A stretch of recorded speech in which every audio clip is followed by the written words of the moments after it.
जिल्ह्यालाच नव्हे तर संपूर्ण महाराष्ट्राला आदर्श ठरेल असा उपक्रम तुम्ही सर्वांनी या ठिकाणी राबवला।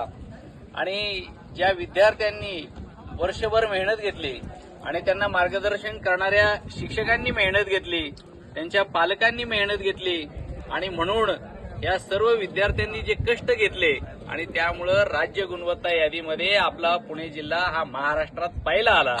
आणि या सर्व विद्यार्थ्यांच्या पाठीवर कौतुकाची थाप द्यावी, त्यांच्या शिक्षकांचा सन्मान करावा आणि तोही महाराष्ट्राचा जाणता राजा, महाराष्ट्राची राजधानी अशा या रायगडावर तो सन्मान त्या विद्यार्थ्यांचा व्हावा, यासारखं मोठं कौतुकास्पद कुठला उपक्रम नाही।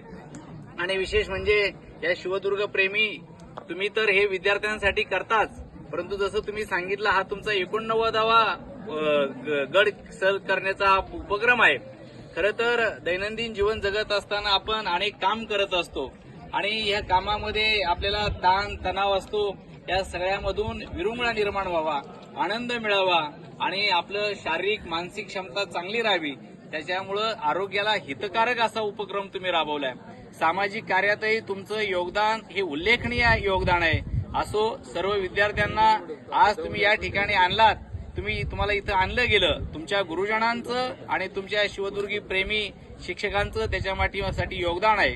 या ठिकाणाहून तुम्ही जाताना ज्या ठिकाणी हिंदवी स्वराज्याची मुहूर्तमेढ आपल्या जाणता राजांनी केली आणि संपूर्ण महाराष्ट्राला नव्हे तर संपूर्ण जगाला भूषण वाटेल असं काम राजांनी केलं। गोरगरिबांसाठी झटणारा राजा आणि प्रत्येकाला स्वतःची अस्मिता निर्माण करून देण्यासाठी झटणारा राजा म्हणून अशा या राजाची ओळख आहे। उद्या तुम्ही भविष्यामध्ये जेव्हा शिष्यवृत्ती आज झालात, पण उद्या जेव्हा तुम्ही मोठे अधिकारी व्हाल, राजकीय क्षेत्रामध्ये जाल, क्रीडा क्षेत्रामध्ये जाल, तेव्हा नेहमी आपल्या समाजाची आठवण तुमच्या मनामध्ये राहिली पाहिजे का राजा हा समाजासाठी झटले, जनतेसाठी झटले।